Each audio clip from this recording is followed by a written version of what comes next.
الحمد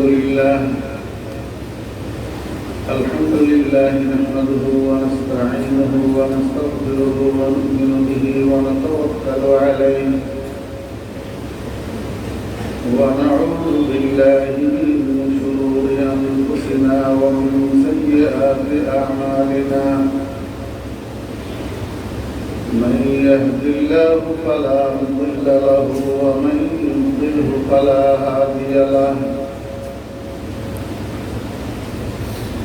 ونشهد أن لا إله إلا الله وحده لا شريك له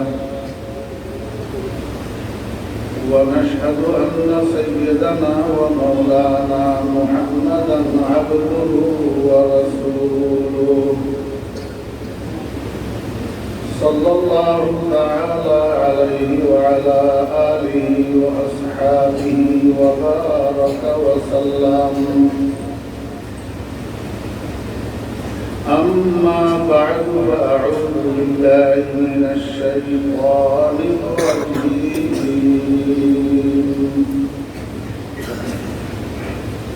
بسم الله الرحمن الرحيم.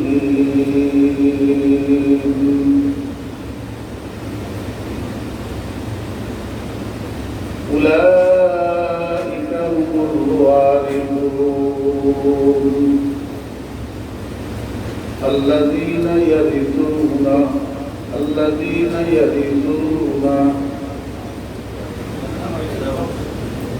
أولئك هم الوارثون الذين يرثون الفردوس هم فيها خالدون. صدق الله مولانا العظيم. قال رسول الله صلى الله عليه وسلم أكثروا ذكر هذه اللذات الموت. وصدق رسوله النبي الأمي الكريم ونحن على ذلك لمن الشاهدين والشاكرين. ربنا تقبل منا إنك أنت السميع العليم.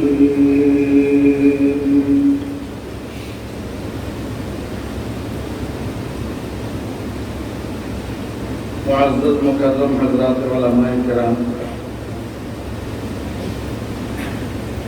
প্রাণাধিক প্রিয় ছাত্র ভাইয়েরা, সমাবেত সর্বস্তরের দিনদার মুসলমান ভাইয়েরা, মহান আল্লাহ রাব্বুল আলামিনের অপরিসীম দয়ার ইহসান আল্লাহ রাব্বুল আলামিন আমার মতো একজন নালায়েক গুনাহগার মানুষকে আপনাদের খেদমতে উপস্থিত হয়ে আপনাদের থেকে দোয়া নেওয়ার জন্য তৌফিক দিয়েছেন। এই জন্য আল্লাহ পাকের শুকর আদায় করছি, আলহামদুলিল্লাহ।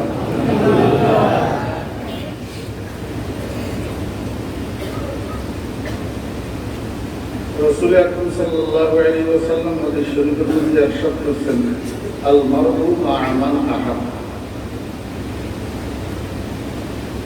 যে যাকে আল্লাহর ওয়াস্তে মহব্বত করে তার সাথে তার হাসর হবে।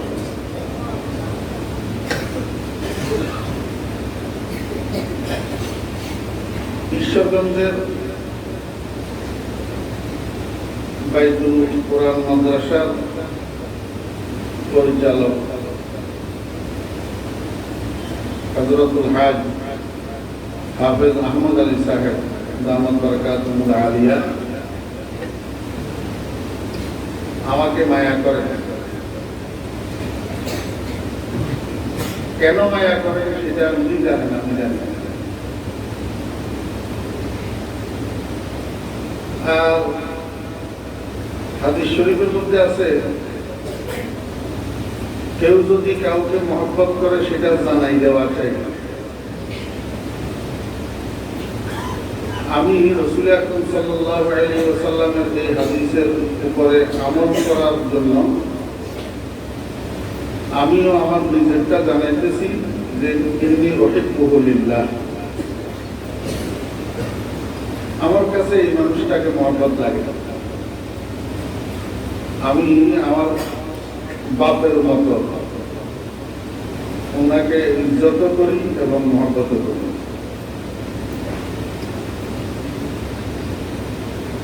শুধু এই কারণেই হুজুর কষ্ট করে আমার মসজিদ পর্যন্ত যান, আর হুজুর যখন যাইয়া পৌঁছান সেখানে আমার কাছে দাওয়াতের জন্য চাহিদা পেশ করেন, আমি ফিরেতে পারি। নতুবা বৃহত্তর ময়মনসিংহের মধ্যে আমার কাছে দাওয়াত কিন্তু কম যায় না, আমি এই দাওয়াতগুলো নিতে পারি। ইতিমধ্যে শুধু বালিয়া মাদ্রাসা ছাড়া আর তেমন দাওয়াত নেই নাই এই বছর। এটা আমার জন্য একটু দূরে হয়, কারণ আমি ফেরিতে থাকি, তো ঢাকায় থাকলে পারা যাবে। কিন্তু ঈশ্বরগঞ্জের হুজুর যখন যান তখন আমি এটা না রাখি পারি না। এটা লিল্লাহি মুহাব্বত। কিয়ামতের ময়দানে আল্লাহ পাক হুজুরকে যদি নাজাত দিয়া দেন, আল্লাহর হাবিব জনাব রাসূলুল্লাহ সাল্লাল্লাহু আলাইহি ওয়াসাল্লামের হাদিস যদি সত্য হয়, তো এই নালায়েকেরও এই ওসিলায় নাজাতের ওসিলা হইতে পারে। নতুবা আর তো আমাদের কোনো স্বার্থ নেই। আর কোনো স্বার্থ আছে? ঈশ্বরগঞ্জের হুজুর কি আমাকে টাকা দেয় না আমি ঈশ্বরগঞ্জের হুজুরকে টাকা দিই? কি বলেন? 10,000, 20,000, 50,000 টাকা হুজুর আমাকে দেয় না আমি হুজুরকে দিই?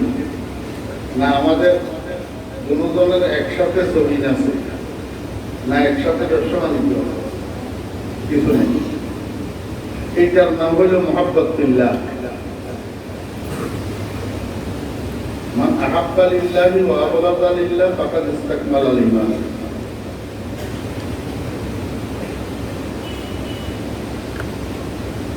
দুনিয়াতে মানুষ অনেক কারণে, অনেক লোভে, অনেক স্বার্থের পক্ষে বিপক্ষে সমর্থন করে, কিন্তু আমাদের এই মহব্বতের মধ্যে কোনো স্বার্থ, কোনো লোভ কিচ্ছু নেই।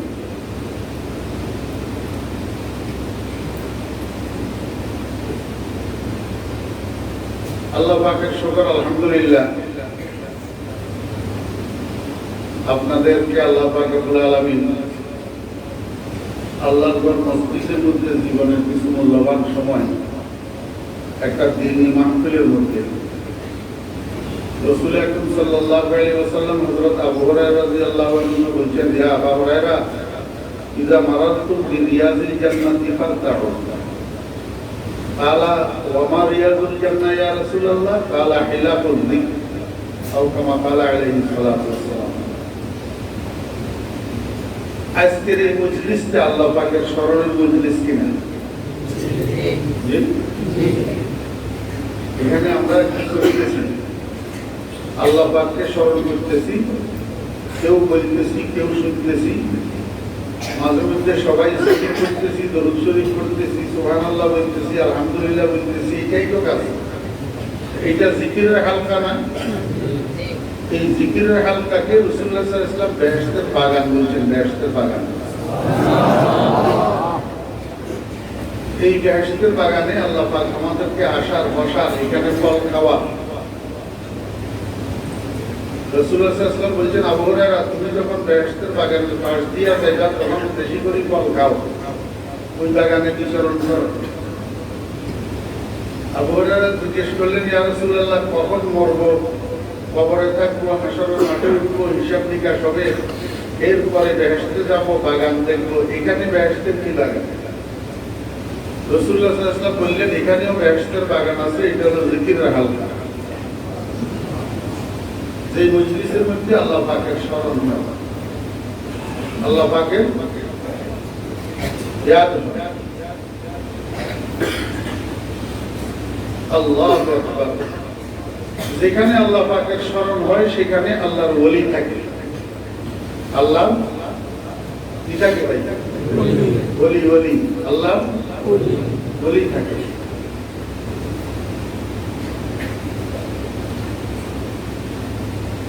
হযরত আব্দুল্লাহ ইবনে মাসউদ রাদিয়াল্লাহু আনহু কে জিজ্ঞেস করা হয়েছে মানিল ওলি, মানিল ওলি, হুজুর ওলি কারা? আল্লাহর ওলি কারা? আব্দুল্লাহ ইবনে মাসউদ রাদিয়াল্লাহু আনহু বলেন ইযা রুকু যুকির আল্লাহ, যে মানুষগুলোর চেহারার দিকে তাকাইলে আল্লাহর কথা স্মরণ হয়।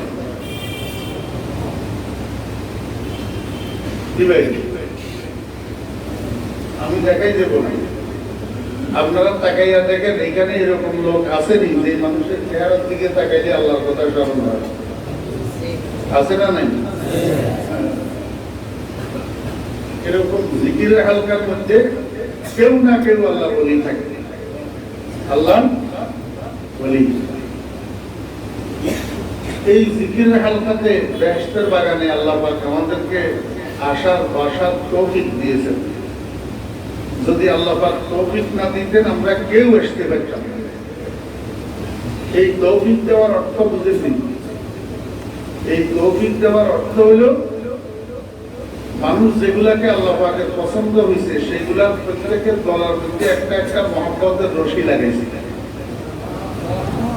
এই মহব্বতের রশি দিয়া টানিয়া এখানে উপস্থিত করাইছে, কেউ নিজের ইচ্ছে আসেনি।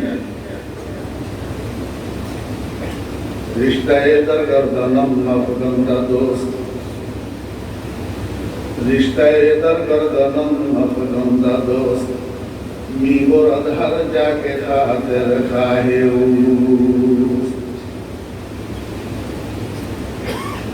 ছেলে বিদেশে যায়, মা বাড়িতে থাকে, জনগণের গলার মধ্যে একটা রশি বাঁধা থাকে। এই জন্য 2 বছর ছেলে বিদেশে থাকে, ওই মায়ের মহব্বতের রশি তারে শুধু বাড়ির দিকে টানে। স্বামী ময়মনসিংহ যায়, স্ত্রী বিদেশে থাকে, স্ত্রী বাড়িতে থাকে, জনগণের গলার মধ্যে মহব্বতের রশি বাঁধা থাকে। এই জন্য স্বামীরে খালি বাড়ির দিকে টানে।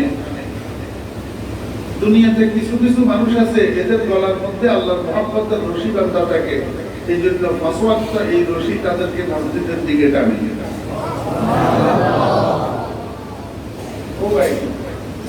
জীবনের কোন এক মুহূর্তে হইলেও এই মহব্বতের রশি টানিয়া তারে মক্কা মদিনায় নিয়ে পৌঁছায়। কোটি কোটি টাকা হইলে যাওয়া যায় না, আল্লাহর মহব্বতের রশি টানিয়া নিলে তো যাওয়া যায়। আমরা এখানে নিজের ইচ্ছে কেউ আসে নাই। আমার তালেবে ইলম ভাইরা আপনাদের মতো হাজার হাজার না লক্ষ লক্ষ তরুণ যুবক রাস্তায় রাস্তায় ঢুকতেছে, গ্রামে গ্রামে ঢুকতেছে, শহরের মধ্যে ঢুকতেছে, কেউ চায়ের দোকানে মিশিয়ারি করতেছে, কেউ গাড়ির হেলপারি করতেছে, কেউ ওয়ার্কশপে কাজ করতেছে, কেউ গ্যারেজে কাজ করতেছে, কেউ ওই যে এগুলা কি কয় না এই গার্মেন্টস গুলাতে কাজ করতেছে। আপনারা যে এই কোরআন হাদিস লইয়া সকাল সন্ধ্যা কোরআন হাদিস গাটাগাটি করতেছেন, কেউ মাহফিল উঠাইতেছেন, কেউ পাঞ্জাগাজি উঠাইতেছেন, কেউ কুদির উঠাইতেছেন, কেউ সরণাঙ্গা উঠাইতেছেন, কেউ কামজুর ডাকায় উঠাইতেছেন। কত সুন্দর পরিবেশ, কি সুন্দর টুপি, কি সুন্দর জামা, আল্লাহ রহমতে কি সুন্দর খাওয়া দাওয়া, কি সুন্দর সম্মান। হ্যাঁ, এটা মনে করছেন আপনি, মনে করছেন আপনি গ্রহণ করছেন? জি না, আল্লাহর মহব্বতের টানি আপনারা এটার সাথে লাগাইছেন।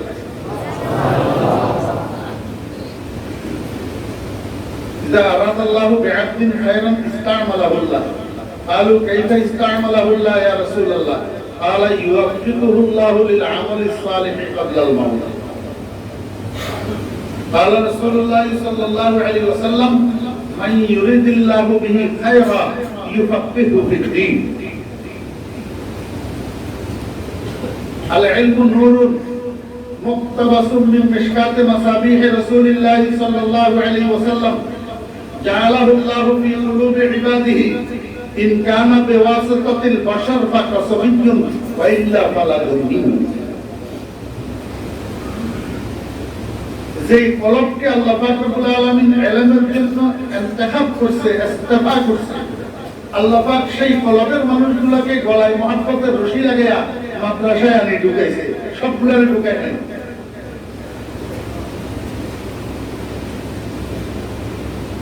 এই জন্য শুকর করবেন আল্লাহর দরবারে। তাহলে পেলাম ভাইরা, अगर उम्र कुन नेमत शुमारी, अगर उम्र कुन नेमत शुमारी, नया कर दनुरा हक गुजारी। লক্ষ লক্ষ ছেলে ফেলে রাস্তায় রাস্তায় ঘুরতেছে, শহরে বন্দরে গ্রামে গঞ্জে কাজ করতেছে।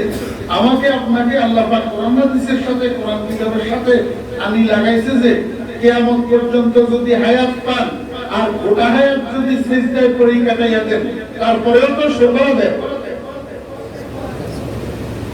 আমি ফরিদুদ্দিনের 2 পয়সা মূল্য আছে কোরআনের সাথে যদি আল্লাহ পাক না লাগাইতে পারে।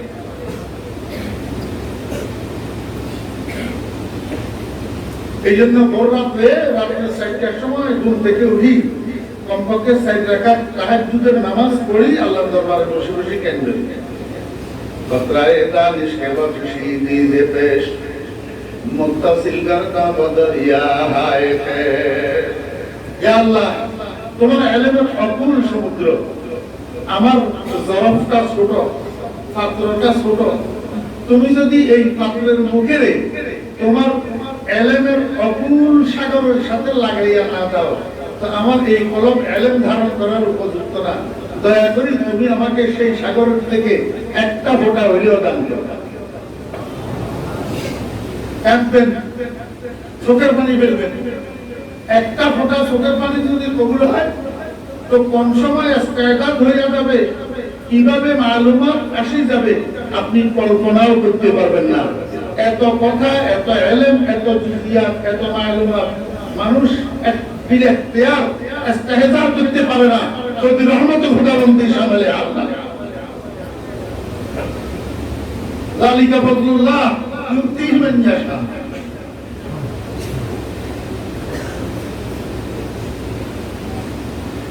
আল্লাহু আকবার। এইজন্য সবাই আল্লাহ পাকের শুকর করি, আলহামদুলিল্লাহ। আল্লাহ পাক এই নুরানি মজলিসে বেহেশতের বাগানে আমাদেরকে আসার জন্য, বসার জন্য তৌফিক দান করছেন, আলহামদুলিল্লাহ। মাগরিবের পর থেকে আসা পর্যন্ত সময়ও কম, আর অন্য জায়গায় প্রোগ্রাম আছে, এই জন্য আমি খুব লম্বা কথা বলবো না।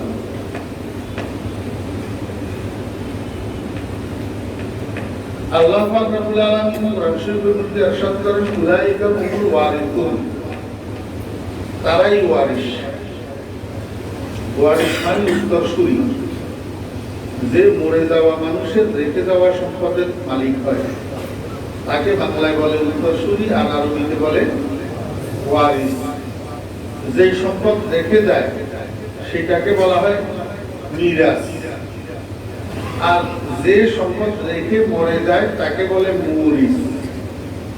আপনারা সবে আর জামাত যারা পড়তেছেন ওনারা অবশ্যই সিরাজি নামের কিতাব পড়তেছেন। তো সিরাজি যারা পড়ছেন বা পড়তেছেন ওনারা তো ভালো করে জানেন, আল্লাহ পাক বলেন তারাই ওয়ারিস। কিসের ওয়ারিস? আল্লাযিনা ইয়ারিসুনাল ফিরদাউস। আল্লাহ পাক বলেন জান্নাতুল ফিরদাউস নামের বিলাসবহুল বাড়ির মালিক। বিলাসবহুল বাড়ির মালিক। এখন দেখেন, একজন মানুষ ওয়ারিস হওয়ার জন্য কয়টা জিনিস লাগে। এক নম্বরে সে ওয়ারিস, ওয়ারিস হওয়ার জন্য ওয়ারিস একজন হবে। 2 নম্বরে মুরিস লাগবে, মুরিস তার ওয়ারিস হবে, যে সম্পত্তি রেখে যাবে। এখন সাধারণত অন্যান্য আরো ওয়ারিস যদিও থাকে, আমরা সাধারণত নিকটতম ওয়ারিস বুঝি ছেলেদেরকে, যারা আব্বা মারা যাওয়ার পরে আব্বার রেখে যাওয়া সম্পদের মালিক হয়। তাহলে আব্বা হইল মুরিস আর ছেলে হইল ওয়ারিস। আর আব্বার রেখে যাওয়া বিকে বাড়ি, এটা হলো মিরাস। এটা হলো কি? মিরাস। এখন আল্লাহ পাক বলেন তারাই ওয়ারিস। কিসের ওয়ারিস? জান্নাতুল ফেরদাউসের।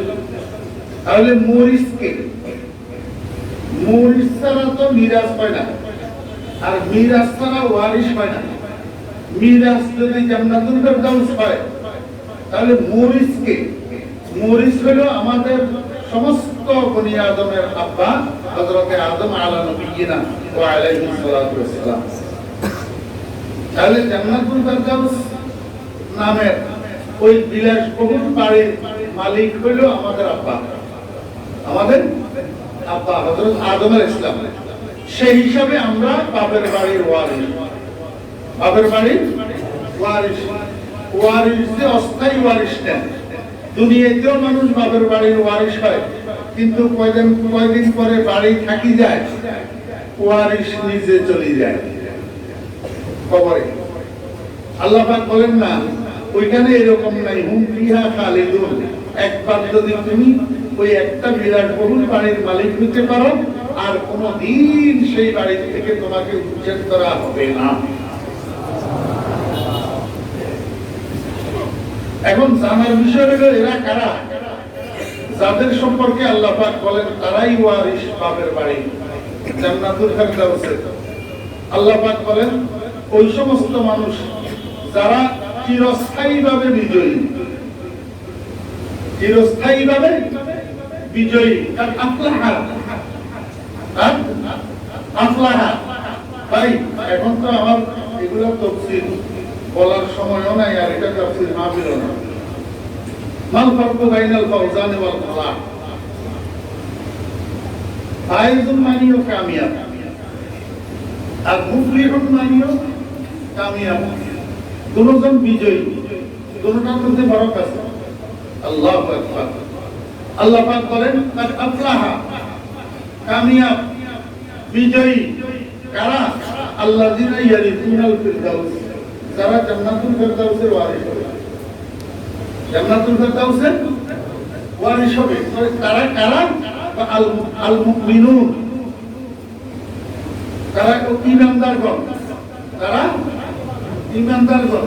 তাহলে সবটা কথারে একত্রিত করলে বোঝা যায় যে ঈমানদারগণ চিরস্থায়ীভাবে বিজয়ী, যারা চিরস্থায়ী সুখের বসবাসের স্থান, চিরস্থায়ী আবাসভূমি জান্নাতুল ফেরদাউসের ওয়ারিস হবে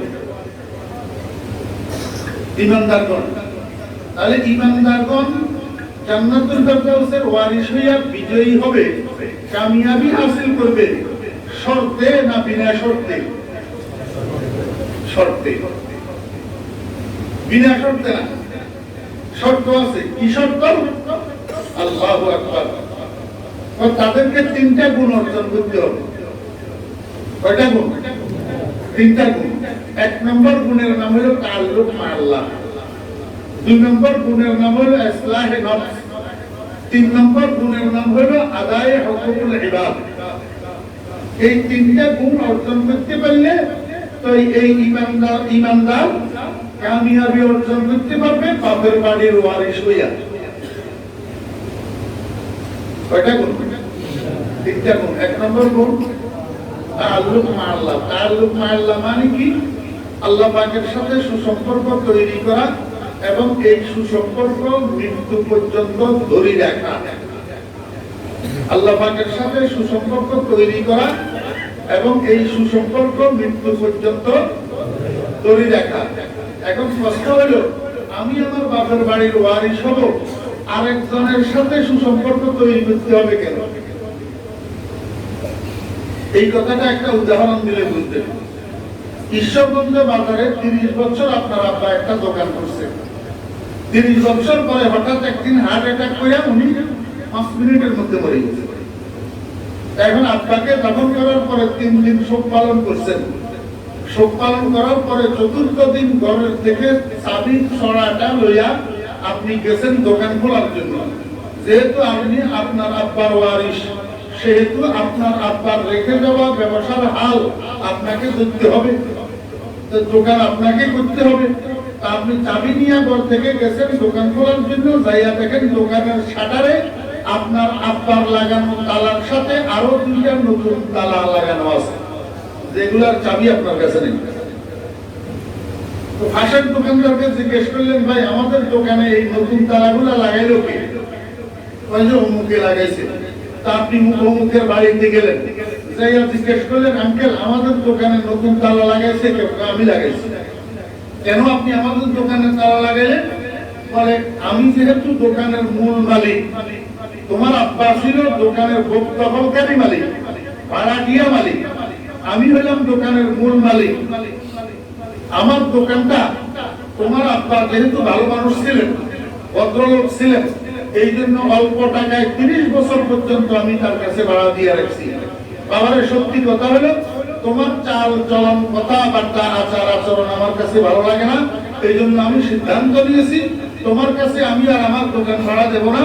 আগামীকাল 10টার সময় তুমি 3 জন মানুষ লইয়া দোকানের সামনে আসবা, আমিও 3 জন মানুষ লইয়া দোকানের সামনে যাব। আমাদের সকলের উপস্থিতিতে তুমি তোমার মাল সামান লইয়া দোকান থেকে বাইরে যাবা, আমার দোকানটা খালি করে দিবা, আমি তোমার কাছে দোকান ভাড়া দেব না। বুঝছেন না? বুঝেন না? তাহলে অল্প ভাড়ায় এতদিন পর্যন্ত তার আব্বা 30 বছর পর্যন্ত দোকানটা ভাড়া করিল। কি কারণে? ওই মূল মালিকের সাথে সুসম্পর্ক থাকার কারণে। আর এখন ছেলেকে দোকানটা দিবে না মালিক, নিয়ে ফেলতেছে। কি কারণে? মূল মালিকের সাথে সুসম্পর্ক না থাকার কারণে। আল্লাহ পাক রব্বুল আলামিন বলেন, বান্দা তোমার আব্বা আদম জান্নাতুল ফেরদাউসের মালিক, যে কথা ঠিক, কিন্তু মূল মালিকটা ভোক্তাফলকারী মালিক। মূল মালিক আমি আল্লাহ, মূল মালিক আমি আল্লাহ। তুমি তোমার আব্বা আদমের সন্তান হওয়ার পরেও, ঈমানদার হওয়ার পরেও যদি আমার সাথে তোমার সুসম্পর্ক না থাকে, তুমি জান্নাতুল ফেরদাউসের ওয়ারিস হতে পারবে না।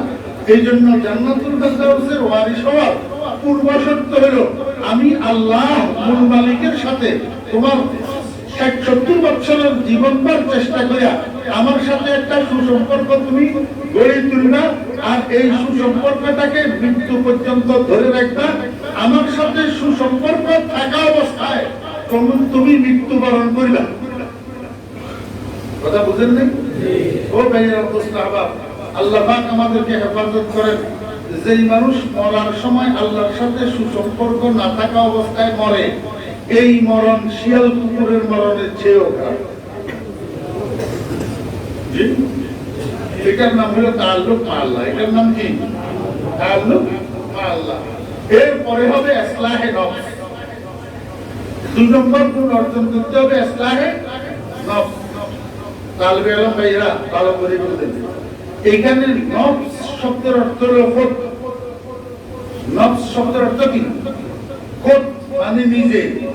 ইসলাহে নফস মানে নিজেকে সংশোধন করা। বলে নিজেকে সংশোধন করতে হবে কেন?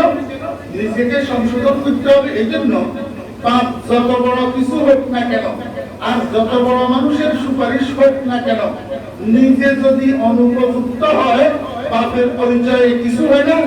নিজে যদি অনুপযুক্ত হয় পর সুপারিশেও কিছু হয় না। কথা বুঝলেন? গরুচোর একটার জন্য যদি চেয়ারম্যান সাহেব সুপারিশ করে, তো চেয়ারম্যান সাহেবের সুপারিশটা গরুচোর, গরুচোরের জন্য ওসি সাহেবের কাছে গ্রান্টেড হয় না, গ্রহণযোগ্য হয় না। এটা চেয়ারম্যান সাহেবের ত্রুটি না, এটা যার জন্য সুপারিশ করা হয়েছে সে অনুপযুক্ত হওয়ার কারণে চেয়ারম্যান সাহেবের সুপারিশ ওসি সাহেব গ্রহণ করে না। কথা বুঝছেন না? বুঝেন না? কথায় কথা লম্বা হয়। রাসূল আকরাম সাল্লাল্লাহু আলাইহি ওয়াসাল্লামের সুপারিশ তো গ্রহণযোগ্য হয়নি। কথা মনোযোগ সহকারে শুনবেন এবং বুঝার জন্য খেয়াল করে শুনবেন। বুঝার জন্য খেয়াল করে না শুনলে অনেক কথা বিকৃতভাবে বুঝে আসে, পরে সমালোচনা করবেন। এগুলা অন্যায় সমালোচনা হয়। কোন কথা কোন অবস্থায় কিভাবে কি জন্য বলা হচ্ছে, এটা মনোযোগ সহকারে না শুনলে কথার মর্ম বুঝে আসে না। তো পরে করবেন ফরিদউদ্দিন এমন তেমন মুশরিক।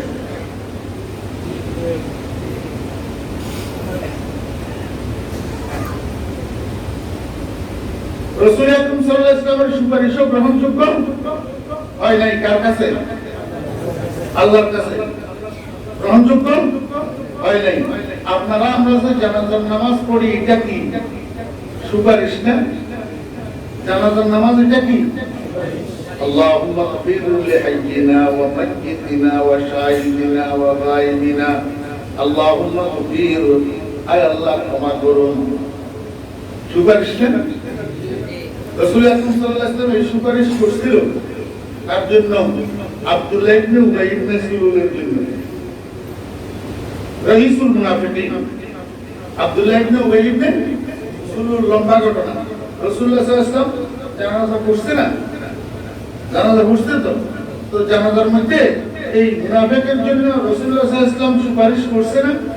আল্লাহুম্মা গফির লিহাইয়িনা ওয়া মাইয়িতিনা বলছেন না?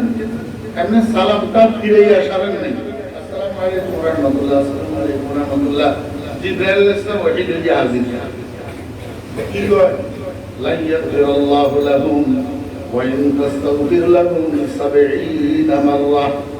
বন্ধু একবারে না সুপারিশ করছেন আল্লাহুম্মা গফির লিহাইয়িনা, এরকম 70 বার যদি সুপারিশ করেন তারপরেও আমি এই কম বক্তরে ক্ষমা করব না।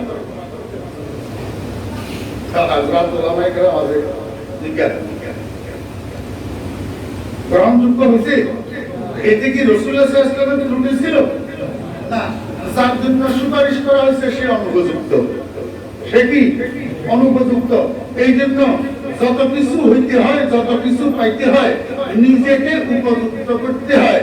নিজেকে অনুপযুক্ত করলে বংশ পরিচয় আর বাপের পরিচয়ে কিছু আসে আর قال النبي صلى الله عليه وسلم من بطأ به عمله لم يسرع به نسبه।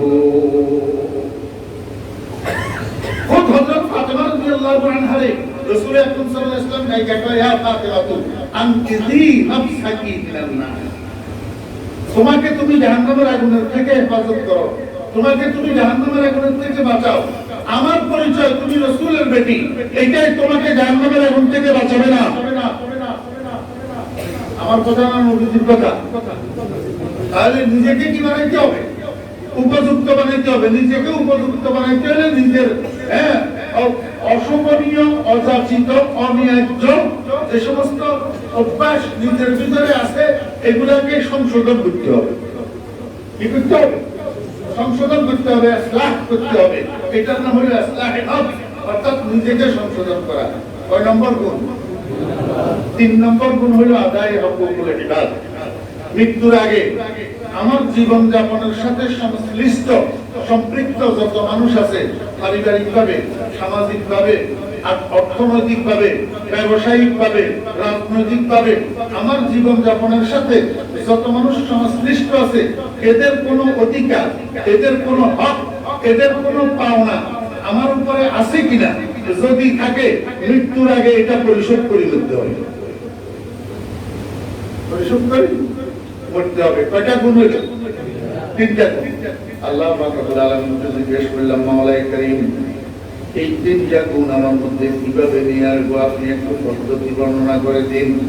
আল্লাহ পাক রব্বুল আলামিন বলেন, বান্দা 1 নম্বরে তুমি আমার সাথে যে গুণটা অর্জন করবা, আমার সাথে তাআল্লুক পয়দা করবা, আমার সাথে সুসম্পর্ক তৈরি করবা, সেটার মাধ্যম হইল 5 ওয়াক্ত নামাজ। সেটার মাধ্যম কি? 5 ওয়াক্ত নামাজ। যত নামাজ পড়বে, যত সিজদা দিবে, তত তোমার সাথে আমার সুসম্পর্ক তৈরি হবে। সিজদার দ্বারা আল্লাহর সাথে বান্দার কুরবত তৈরি হয়, তাআল্লুক পয়দা হয়, আল্লাহ পাকের সাথে বান্দার সুসম্পর্ক তৈরি হয় সিজদার দ্বারা। এই জন্য আল্লাহ পাক রব্বুল আলামিন বান্দা নামাজ 5 ওয়াক্ত কন্টিনিউ করো। এই 5 ওয়াক্ত নামাজে আমার সাথে তোমার সুসম্পর্ক তৈরি করে দিবে। এখন আমি বললাম বিপদে কি, আমি তো জীবনের শুরু থেকে 5 ওয়াক্ত নামাজ পড়ি, কিন্তু আমার সাথে আল্লাহ পাকের সাথে সুসম্পর্ক তৈরি হয় না কেন? আমার সাথে আল্লাহ পাকের সাথে সুসম্পর্ক তৈরি হয় না, তার আলামত কি?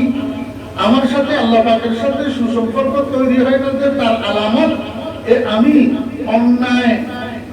অন্যায় অপরাধ অননুমোদিত কাজের থেকে বিরত থাকতে পারি না।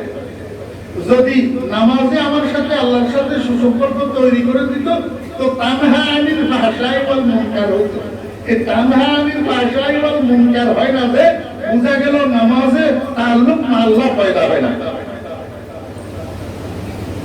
আমার প্রিয় সাহাবা আল্লাহ পাক রব্বুল আলামিনকে জিজ্ঞেস করলাম, মাওলাই করিম, আমি তো পাঁচ ওয়াক্ত নামাজ পড়ি, কিন্তু আমার সাথে আপনার সাথে সুসম্পর্ক কেন তৈরি হয় না? আমি নামাজ পড়ি, চুরি থেকে বিরত থাকতে পারি না, সুদের থেকে বিরত থাকতে পারি না, ঘুষের থেকে বিরত থাকতে পারি না, ইউটিউবের মধ্যে অশ্লীল গান বাজনা ছায়াছবি নিয়ে রাত্রি যাপন করে 2টা-3টা পর্যন্ত, এর থেকে আমি বিরত থাকতে পারি না কেন? নামাজে আমার সাথে আল্লাহ পাকের সাথে তাআল্লুক পয়দা করে না। এটার কারণ কি? আল্লাহ পাক রব্বুল আলামিন বলেন, বান্দা, তোমার নামাজের মধ্যে একটা জিনিসের অভাব আছে, সেই জিনিসটার আরবি নাম হলো খুশু। সেই জিনিসটার আরবি নাম কি? খুশু। খুশু। আল্লাহু আকবার। ও দোস্ত আহবাব, আমার তালেবে ইলম ভাইরা, খুশু এটা কি? আমরা তো স্বাভাবিকভাবে খুশুর আরবি শব্দ এটা অনুবাদ করি খুশু মানি ভয়। খুশু মানি আশা ইয়াকশার, ডর না, ভয় করা। আসলে খাওফ মানিও ভয়, খশিয়ত মানিও ভয়, খুশু মানিও ভয়। ভয়ে ভয়ে বেশকম আছে না? ভয়ে ভয়ে কি আছে? বেশকম আছে। কতগুলা ভয় আছে যেই ভয়ের মধ্যে মনোযোগ থাকে না, মনোযোগ থাকে না। কতগুলা ভয় আছে যেই ভয়ের মধ্যে মহব্বত থাকে না। কতগুলা মহব্বত আছে যেই মহব্বতের মধ্যে ভয় থাকে না। আর কতগুলা মহব্বত আছে যেগুলোর মধ্যে ভয়ও থাকে, মহব্বতও থাকে। কতগুলা ভয় আছে যেই ভয়ের মধ্যে মনোযোগ থাকে, মনোযোগ। ও ভাই, আপনার সামনে যদি বিষধর সাপ একটা পড়ে, তা আপনি দৌড়াইবেন সাপের থেকে বাঁচার জন্য। কিভাবে দৌড়াইবেন? এইভাবে দৌড়াইবেন যে দৌড়ানোর সময়ও আপনার একটা মনোযোগ ওই সাপের দিকে নিবদ্ধ থাকবে। আমি কতটুকু আসলাম, সাপ কতটুকু আসলো, আমাকে কোনো ধরে ফেলতেছে নি, এরকম একটা ধ্যান সাপের দিকে কি থাকবে। যেই ভয়ের মধ্যে ধ্যান থাকে, মনোযোগ থাকে, সেই ভয়টার নাম হলো খুশু। সেই ভয়টার নাম কি? খুশু। তাহলে ধ্যান মিশ্রিত ভয়, ধ্যান মিশ্রিত ভয়, এটার নাম হলো খুশু। একজন মানুষ যখন নামাজ পড়ে, গোটা নামাজের সময়টার মধ্যে তার দিলের ভিতরে এই খুশুর নামের বস্তুটা থাকবে। এটা কি? আল্লাহ পাকের প্রতি ধ্যান মিশ্রিত আল্লাহ পাকের ভয় সারাক্ষণ তার কলবের মধ্যে বিরাজ করবে। এই খুশুটা যেই নামাজের মধ্যে থাকে, অর্থাৎ নামাজ পড়াকালীন যদি আল্লাহ পাকের ভয় মিশ্রিত ধ্যান লইয়া নামাজ পড়ে, সেই নামাজে তাকে আল্লাহ পাকের সাথে তাআল্লুক পয়দা করে দেয়। এই কথাটা আল্লাহ রাব্বুল আলামিন বলেছেন, আল্লাযীনা হুম ফি সালাতিহিম খাশিউন। আল্লাযীনা হুম ইউসাল্লুন ওয়াল, যদি বলতেন আল্লাযীনা হুম ইউসাল্লুন, সত্য তারা নামাজ পড়ে, কিন্তু আল্লাহ পাক এই মতলব নামাজ পড়ার কথা বলেন নাই। আল্লাহ পাক বলছেন যারা নামাজের মধ্যে আল্লাহ পাকের ভয় মিশ্রিত ভাবে আল্লাহ পাকের দিকে ধ্যান রাখে, ধ্যান মিশ্রিত ভাবে আল্লাহ পাকের ভয় অন্তরের মধ্যে লইয়া নামাজ পড়ে, এই নামাজে তাকে আল্লাহ পাকের দিকে কুরবত পয়দা করে দিবে, তাআল্লুক আল্লাহ পয়দা করে দিবে। আজকে আমরা বাহ্যিকভাবে দৃশ্যত নামাজও পড়ি, আমরা চুরিও করি, নামাজও পড়ি, রাত্রদিন গান বাজনার মধ্যে ডুবে থাকি, নামাজও পড়ি, আল্লাহু আকবার, মিথ্যা কথাও বলি, নামাজও পড়ি, অন্যের বিরুদ্ধে মিথ্যা বদনাম করি, অন্যের বিরুদ্ধে মিথ্যা কটূকতা করি। এই নামাজের তাআল্লুক আল্লাহ কোথা থেকে পয়দা হয়? কথা বুঝছেন না? বুঝেন না? তাহলে এবার খোলাসা কালাম কি হলো? এক নম্বর গুণ, তাআল্লুক আল্লাহ পয়দা করতে হবে, আল্লাহ পাকের সাথে সুসম্পর্ক তৈরি করতে হবে। আল্লাহ পাকের সাথে সুসম্পর্ক তৈরি করার মাধ্যম কি? খুশুওয়ালা নামাজ। খুশুওয়ালা নামাজ, খুশু মানে ভয় মিশ্রিত ধ্যান, ভয় মিশ্রিত ধ্যান। এখন আমরা যে নামাজ পড়ি, আমাদের নামাজের মধ্যে আল্লাহ পাকের ভয় মিশ্রিত ধ্যান থাকেনি। যদি না থাকে মৃত্যু পর্যন্ত পড়লেও তাআল্লুক মা আল্লাহ পয়দা হবে না। এই গুণটা অর্জন করতে হবে। এরপরে বলে এই গুণটাকে শুধু অর্জন করলে হবে না, শুধু অর্জন করলে হবে না, এটাকে মৃত্যু পর্যন্ত ধরে রাখতে হবে। কেন? কারণ নবী সাল্লাল্লাহু আলাইহি ওয়াসাল্লাম ইন্নার রাজুলা লা ইয়ামালু আমালা আহলিল জান্নাহ সুম্মা ইয়ামালু আমালা আহলিন নার ফায়ামুতু আলাইহি ফায়াদখুলুন নার ওয়া ইন্নার রাজুলা লা ইয়ামালু আমালা আহলিন নার সুম্মা ইয়ামালু আমালা আহলিল জান্নাহ ফায়ামুতু আলাইহি ফায়াদখুলুল জান্নাহ আও কামা ক্বালা নবী আলাইহিস সালাতু ওয়াস সালাম। আল্লাহর হাবিব জনাব রাসূলুল্লাহ সাল্লাল্লাহু আলাইহি ওয়াসাল্লাম বলেন, দুনিয়াতে কিছু কিছু মানুষ জীবনের শুরু থেকে শেষ পর্যন্ত সারাটা জীবন আল্লাহু আকবার জাহান্নামীদের আমল করছে, অর্থাৎ বদ আমলের মধ্যে লিপ্ত ছিল। জীবনের শেষ প্রান্তে আসি একটা জান্নাতের আমল করছে, একটা নেক আমল করছে, আর ওই নেক আমলের উপরে তার মরণ হইছে। আল ইবরাতু বিল খাওয়াতিম হিসাবে জান্নাতে চলে গেছে। আরেকটা মানুষ সারাটা জীবন নেক আমল করছে, জান্নাতের আমল করছে, জীবনের শেষ প্রান্তে যাইয়া একটা কুফরের মধ্যে লিপ্ত হয়ে গেছে, একটা শিরকের মধ্যে লিপ্ত হয়ে গেছে, একটা জাহান্নামের আমলের মধ্যে লিপ্ত হয়ে গেছে। নাউযুবিল্লাহ, ওই আমলের উপরে তার মৃত্যু এসে গেছে। আল ইবরাতু বিল খাওয়াতিম হিসাবে জাহান্নামে চলে গেছে। আমার ভাইরা দোস্তারা, এই জন্য নিজের ঈমান এবং নেক আমলকে মৃত্যু পর্যন্ত ধরে রাখার জন্য চেষ্টা করতে হবে। আল ইয়াযু বিল্লাহ, যখন বেঈমানির উপরে বদ আমলের উপরে মৃত্যুটা না হয়। আল্লাহ পাক রব্বুল আলামিন বলেন, বান্দা শুধু আমার সাথে তাআল্লুক পয়দা করলে হবে না, এই তাআল্লুক মা আল্লাহকে তুমি মৃত্যু পর্যন্ত ধরে রাখবা, যাতে তোমার মরণটা তাআল্লুক মা আল্লাহর উপরে হয়। আমি আল্লাহকে জিজ্ঞেস করলাম, মাওলাই করিম, এই তাআল্লুক মা আল্লাহকে মরণ পর্যন্ত ধরে রাখার মাধ্যম কি, কিভাবে ধরে রাখবো? আল্লাহ পাক রব্বুল আলামিন বলেন, বান্দা তাআল্লুক মা আল্লাহ পয়দা করার মাধ্যম নামাজ, আর এটাকে মৃত্যু পর্যন্ত কন্টিনিউ করার মাধ্যম নামাজ। বলে কন্টিনিউ কেমনে করবা?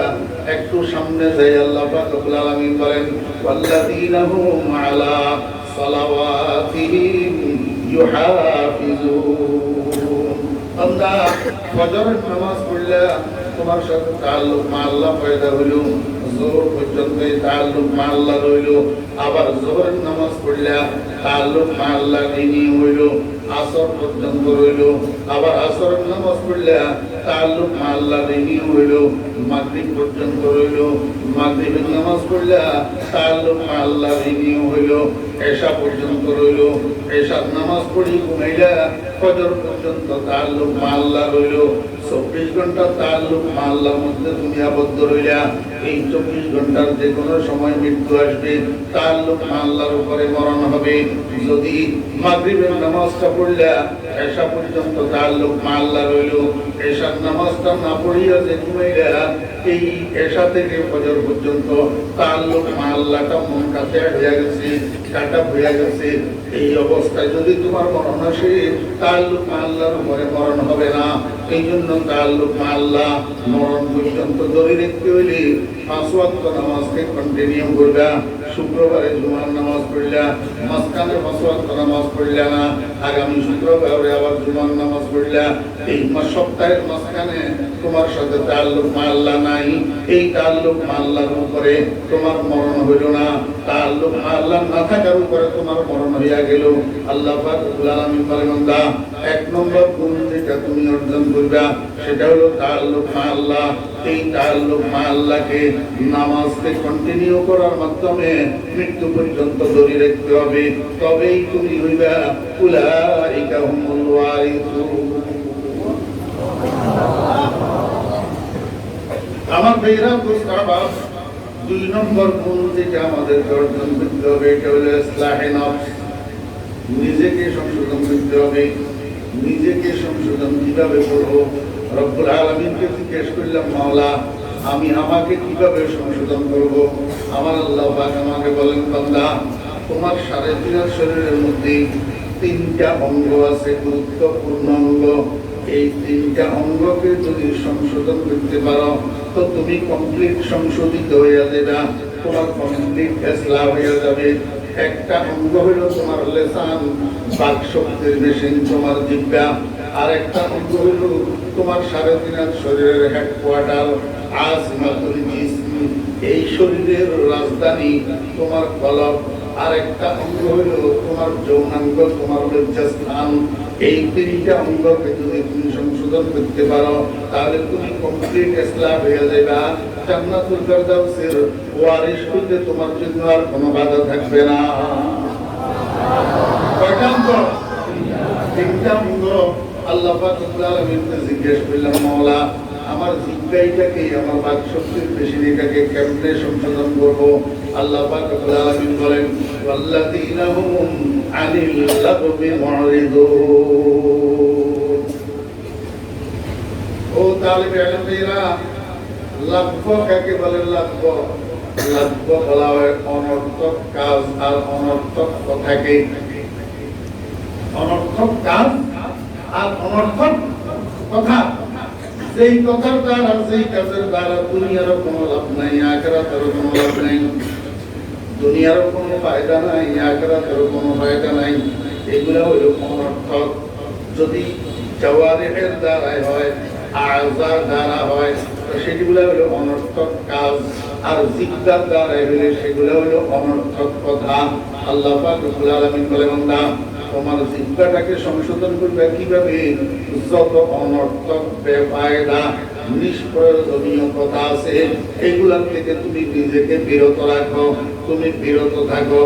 বেদরকারি কথা বলিও না। আপনারা আমাকে একটু বুঝান, মিথ্যা কথা দরকারি না বেদরকারি? মিথ্যা কথা গীবত দরকারি না বেদরকারি? অবাস্তব কথা থেকে এটা দরকারি না বেদরকারি? সহমত এমন কথা, যেই কথা সামনাসামনি বললে যাকে বলা হয় তার মনে কষ্ট পায়, পিছনে বললে সে যদি শুনে তার মনে কষ্ট পায়। আল্লাহ পাক রব্বুল আলামিন বলেন, ওয়াইলুল লিকুল্লি মুমাযাতিল লুমাযা, ওয়াইলুল লিকুল্লি মুমাযাতিল লুমাযা।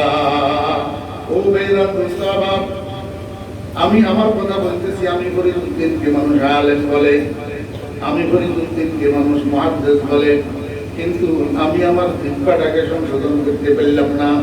আমি এখনো পর্যন্ত মিথ্যা কথা ছাড়তে পারলাম না, এখনো পর্যন্ত অবাস্তব কথা ছাড়তে পারলাম না, এখনো পর্যন্ত গীবত ছাড়তে পারলাম না, এখনো পর্যন্ত তহমত ছাড়তে পারলাম না, অন্যের উপরে অপবাদ দেওয়া ছাড়তে পারলাম না। আমি কিসের আলেম হলাম? আমি আল্লাহু আকবার নিজেকে কি সংশোধন করলাম? আল্লাহ পাক রব্বুল আলামিন বলেন, ওয়াল্লাযীনা হুম আনিল লাগবি মুরিদুন। ও ভাইরা, কথা লম্বা করতেছি না, কথা বলতে হবে, চিন্তা করে কথা বলতে হবে। কাফা বিল মারই কাযিবান আই ইউহাদ্দিসা বিকুল্লি মা সামিআ। আল্লাহর হাবিব জনাব রাসূলুল্লাহ সাল্লাল্লাহু আলাইহি ওয়াসাল্লাম বলেন, একজন মানুষ মিথ্যাবাদী হওয়ার জন্য এতটুকু যথেষ্ট। এক জায়গায় একটা কথা শুনলো, যাচাই বাছাই না কইরা আরেক জায়গায় যাইয়া বলে দিল অমুক এমন তমুক তেমন, কিন্তু যাচাই করার দরকার ছিল আসলে কথাটা কতটুকু বাস্তব, কথাটা কতটুকু সত্য। যাচাই বাছাই না করি আরেক জায়গায় শোনা কথা যেভাবে শুনলো সেভাবে বললো। আল্লাহর হাবিব বলেন, এই কাজটাই তার মিথ্যাবাদী হওয়ার জন্য যথেষ্ট। এই জন্য দোস্ত আহবাব, মুখের থেকে কথা বাহির করার আগে এটাকে চিন্তা করি, ভাবিয়া বাহির করতে হবে। কারণটা কি কারণ?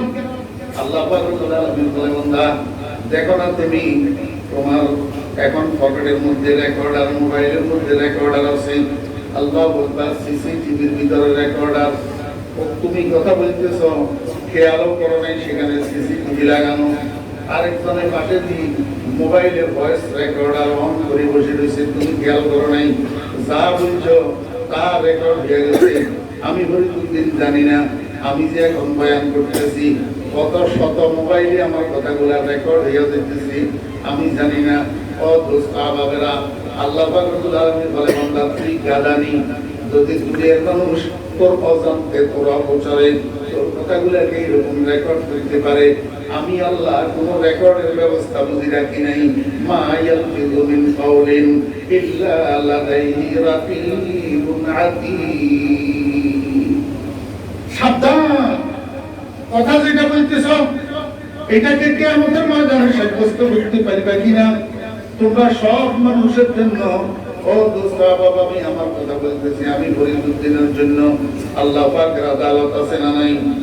আপনাদের সকলের জন্য আল্লাহ পাকের আদালত আছে না নাই? ও দোস্ত, আমি যদি এখন বলি আল্লাহু আকবার, বাইতুল কোরআন মাদ্রাসা মোহতামিম সাহেব এমন এমন, ফরিদউদ্দিন এমন, হুজুর এমন, হুজুর এমন, এই কথাটা আমি কিয়ামতের ময়দানে আল্লাহ পাকের আদালতে সাব্যস্ত করতে হবে কিনা। যদি সেখানে এই কথাটা সাব্যস্ত করতে না পারি, তো দোস্ত আমি ফরিদউদ্দিনের শাইখুল হাদিসগিরি যাবে কোথায়, পীরগিরি যাবে কোথায়, আলেমগিরি যাবে কোথায়? যদি আল্লাহ পাকের আদালতে আমার বিরুদ্ধে মামলা হয়, আমি একজন নির্দোষী মানুষকে দোষী সাব্যস্ত করে দিলাম, এটাকে কিয়ামতের ময়দানে আল্লাহ পাকের আদালতে সাব্যস্ত করতে হবে। এই কথাটা মনের মধ্যে রাখি, কথা বলতে হবে। মা ইয়ালফিযু মিন কাওলিন ইল্লা লাদাইহি রাকীবুন আতীদ। প্রত্যেকটা কথা ফেরেশতারা, আল্লাহ পাকের ফেরেশতারা গণনা করিয়া রেকর্ড করে, গণনা করতেছে, রেকর্ড করতেছে। এই জন্য মুখের থেকে কথা বাহির করতে সাবধান। কিরামান কাতিবিনা ইয়ালামুনা মা তাফআলুন। অবশ্য তাহলে এক নম্বরে সংশোধন করতে হবে কি? জিহ্বা। সংশোধন করতে হবে জিহ্বা। এই জিহ্বাকে সেখানে যেভাবে সেভাবে ব্যবহার করা যাবে না, সেখানে যেভাবে সেভাবে কথা বলা যাবে না। এই কথারও একটা হিসাব আল্লাহর কাছে কি দিতে হবে? দিতে হবে। এই দোস্ত, জিহ্বারে তরুতাজা রাখতে হবে সবসময় কি দিয়া? দুইটা জিনিস, একটা জিকির আর একটা কোরআন তেলাওয়াত। একটা জিকির আর একটা কোরআন তেলাওয়াত, এই দুই জিনিসের দ্বারা জিহ্বা তরুতাজা থাকে। কথা তো লম্বা হবে, এই জন্য বুঝতে পারতেছি না।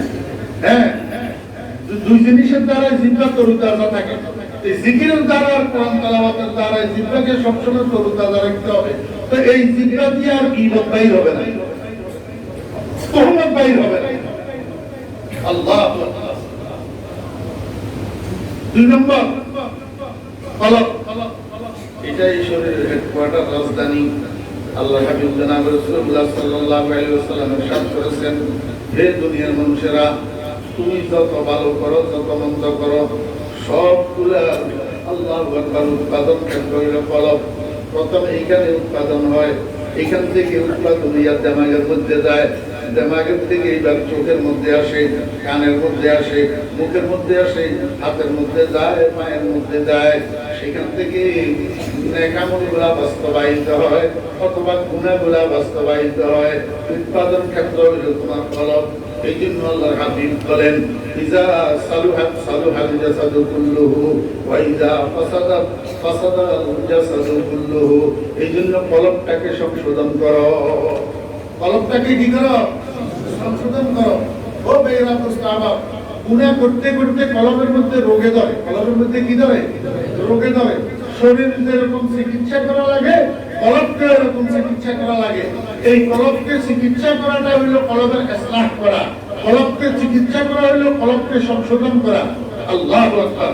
এই জন্য আল্লাহ পাক বলেন, ওয়াল্লাযীনা হুম লিয-যাকাতি ফাঈলুন।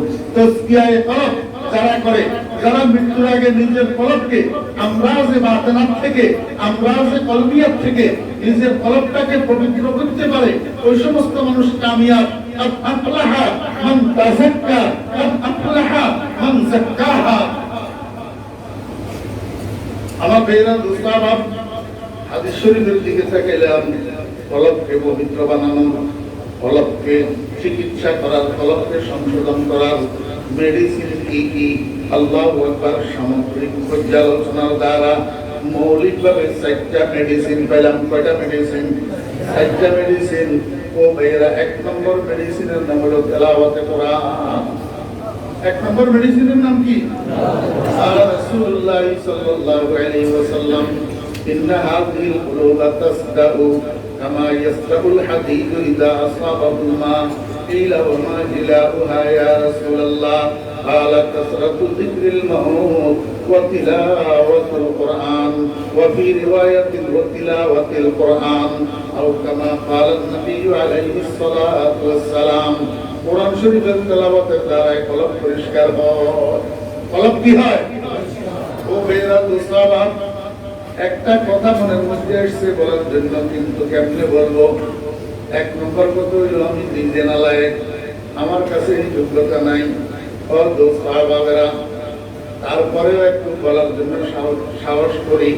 কিছু পুদিও মান তালেবে আলম ভাইয়েরা আছে, মন্না দানম সুমা হাজার বাগুনের, আমরা তো পারি নাই, আপনারা চেষ্টা করে যদি পারেন একটু মেহনত করেন ইনশাআল্লাহ। ও বেরা দোস্তাবাবেরা, কলব যে পরিষ্কার হইতেছে বা কলব যে পরিষ্কার হইছে এটা বুঝবেন কেমনে? যখন নামাজের সিজদায় যাবেন তখন বুঝে আসবে কলব পরিষ্কার হইল কি হইল না। মালো দৌলত কি হাওয়া সে দিল সে নিকাল, মালো দৌলত কি হাওয়া সে দিল সে নিকাল, दिल को कुरान वाले कर ऐ जुल जलाल, दिल हो आईना तेरी दीदार का, सर झुका कर देख लूं तेरा जमाल।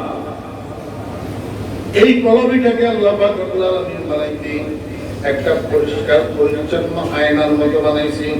একটা আয়না যখন পরিষ্কার পরিচ্ছন্ন থাকে তখন আয়নার সামনে যে দাঁড়ায় তার চেহারাটা পরিষ্কার দেখা যায়, তার শরীরটা পরিষ্কার দেখা যায়। একটা গ্লাস যদি পরিষ্কার পরিচ্ছন্ন হয়, গ্লাসটা মাঝখানে পার্টিশন লাগাইলে একদিক থেকে তাকাইলে আরেক দিক দেখা যায়। তুরা যুহুরুহা মিন বুতুনিহা ওয়া বুতুনুহা মিন যুহুরিহা ওয়া ফি রিওয়ায়াতিন ইউরা যাহিরুহা মিন বাতিনিহা ওয়া বাতিনুহা মিন যাহিরিহা। একটা পরিষ্কার গ্লাসের দিকে তাকাইলে একদিক থেকে আরেক দিক দেখা যায়, কিন্তু কখন? যখন গ্লাসটার উপরে ধুলাবালি পড়ে না, আবর্জনা পড়ে না, গ্লাসের লতাফত যেটা আছে সূক্ষ্মতা এটা বাধাগ্রস্ত হয় না, অন্ধকারাচ্ছন্ন হয় না। কিন্তু গ্লাসের উপরে ধুলাবালি পড়তে পড়তে পড়তে পড়তে যখন গ্লাসের সূক্ষ্মতাটা আল্লাহু আকবার অন্ধকারাচ্ছন্ন হয়ে যায়, তখন গ্লাসের সামনে দাঁড়াইলে একদিক থেকে আরেক দিক দেখা যায় না। আয়নার সামনে দাঁড়াইলে নিজের চেহারা দেখা যায় না।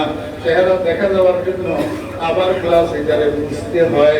শুকনা কাপড় দিয়া প্রথমে মুছি, এরপরে গ্লাস পরিষ্কার করার স্প্রে আছে সেটা দিয়া, এরপরে পেপার দিয়া ভালো করে পরিষ্কার করে মুছলে আবার গ্লাসের সূক্ষ্মতা বেরিয়ে আসলে তখন গ্লাসের মধ্যে চেহারা দেখা যায়।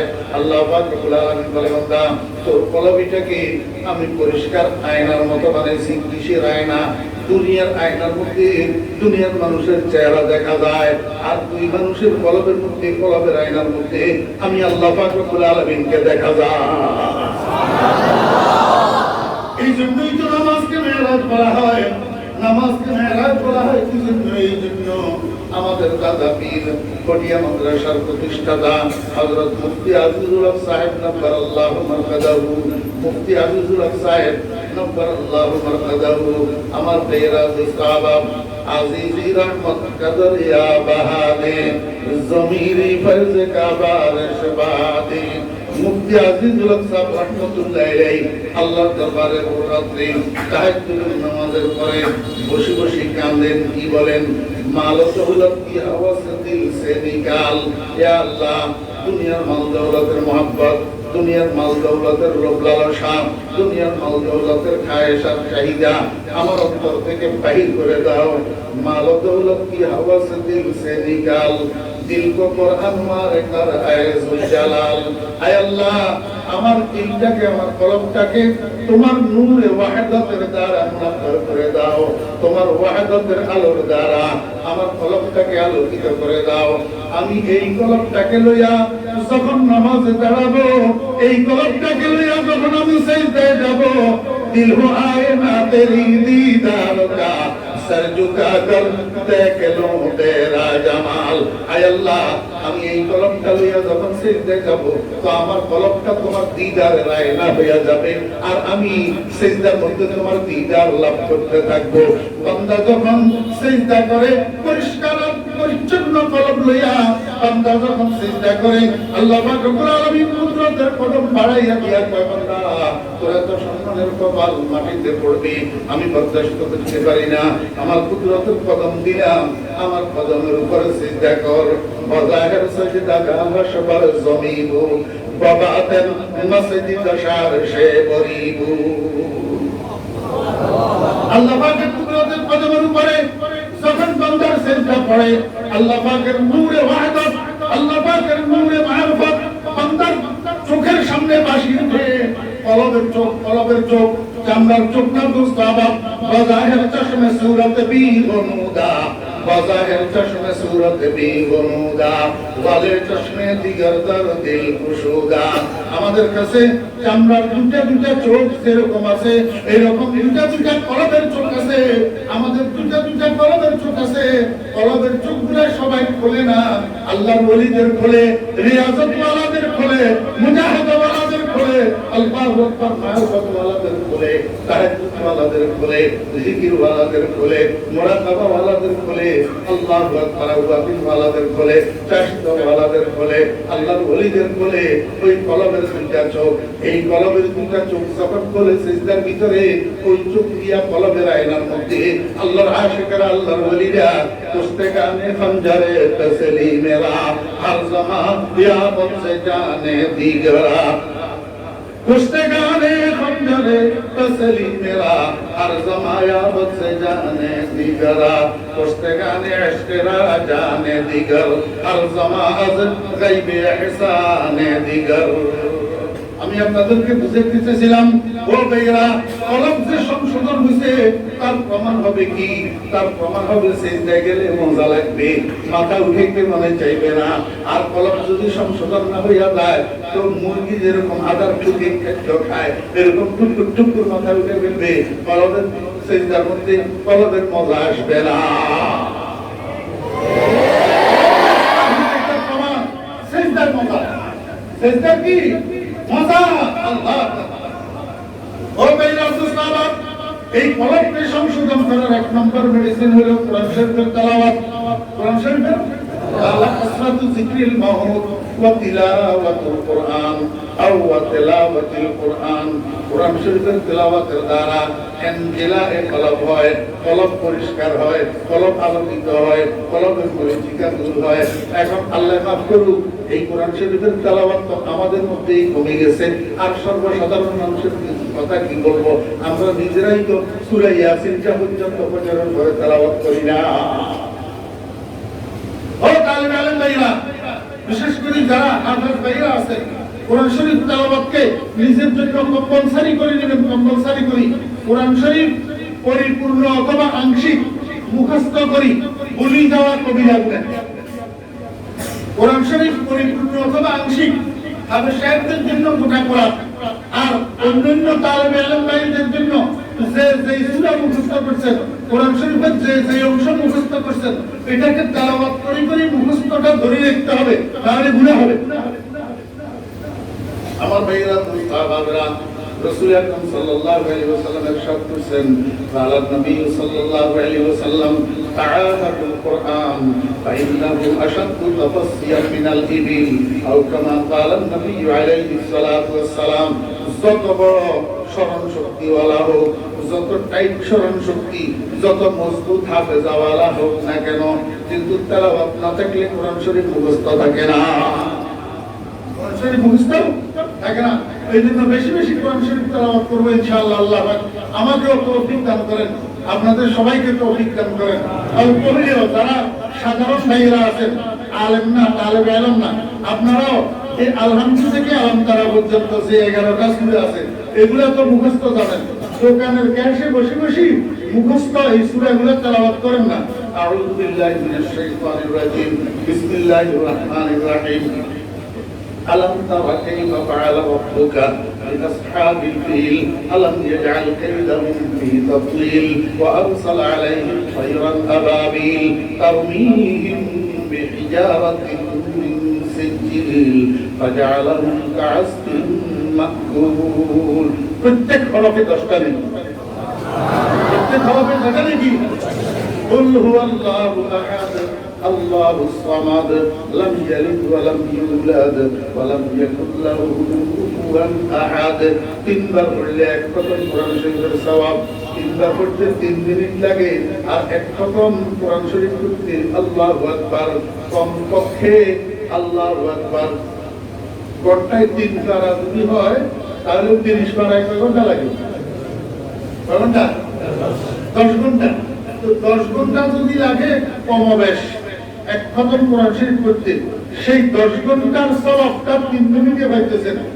আজকে আমি চলি বাজারেরা কে ভাইয়াকে বল মি করি গুলজারেরা দুনিয়ার ধনী হতে চাই আমরা কবরের ধনী হতে চাই না আখিরাতের ধনী হতে চাই না যদি আখিরাতের ধনী হতে চাইতাম তো ব্যবসায়ী দোকানের ক্যাশে বসে বসে قل هو الله احد الله الصمد لم يلد ولم يولد সূরা ইখলাস বারবার পড়েন না নিজে ধনী হইতে থাকেন ওই কবরে রাখিয়েছেন যে মা বাপকে ধনী বানান কেমনে ধনী বানাবেন তিনবার কুল আল্লাহ পড়েন আল্লাহর কাছে বলেন আল্লাহ আমি যে তোমার কালামের সূরা ইখলাস তেলাওয়াত করলাম এই সওয়াবটুকু আমার আব্বার কবরে পৌঁছাইয়া দাও আমার আম্মার কবরে পৌঁছাইয়া দাও কারেন্টের গতি থেকে দ্রুত গতিতে আপনার আব্বার কবরে যাইয়া পৌঁছাবে আপনার আম্মার কবরে যাইয়া পৌঁছাবে কবরে শুইয়া শুইয়া আব্বা আম্মা ধনী হইয়া যাবে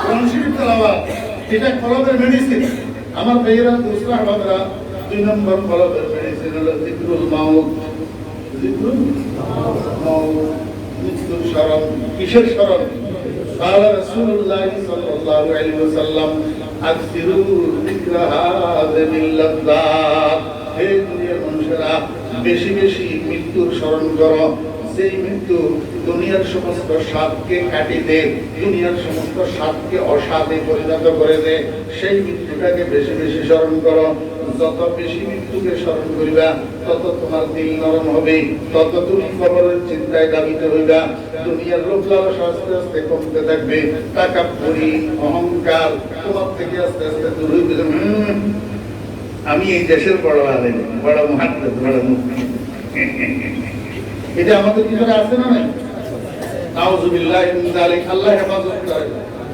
এইটা যদি থাকে আমি ফরিদউদ্দিন নালায়েক একটা কথা বলে যাই আল্লাহ পাক সব গুনাহ ইচ্ছা করলে মাফ করে দেন না হলে আখিরাতের জন্য এটারে ডিলে করি তাকিদ করি রাখে কিন্তু অহংকার এমন এক জিনিস এটাকে আল্লাহ পাক তাকিদ করে না এটাকে ডিলে করে না আল্লাহ পাক অহংকারকে জায়গায় বেইজ্জত করে দেয় জায়গায় কি করবে বেইজ্জত করে যে অহংকার আল্লাহ পাক ইন্নাল্লাহ লা ইউহিব্বু কুল্লা মুখতালিন ফখুর ইন্নাল্লাহ লা ইউহিব্বুল মুতাকাব্বিরিন অহংকার আল্লাহ পছন্দ কারোর জন্য দিনের লাইনে দুনিয়ার লাইনে মালওয়ালার জন্য মালের অহংকার ইলমওয়ালার জন্য ইলমের অহংকার ইবাদতওয়ালার জন্য ইবাদতের অহংকার ক্ষমতাওয়ালার জন্য ক্ষমতার অহংকার বংশওয়ালার জন্য বংশের অহংকার শিক্ষাওয়ালার জন্য শিক্ষার অহংকার কারোর জন্য কোন লাইনে অহংকার করার কোনো অনুমতি নাই আল্লাহ পাক রব্বুল আলামিন কয় বান্দা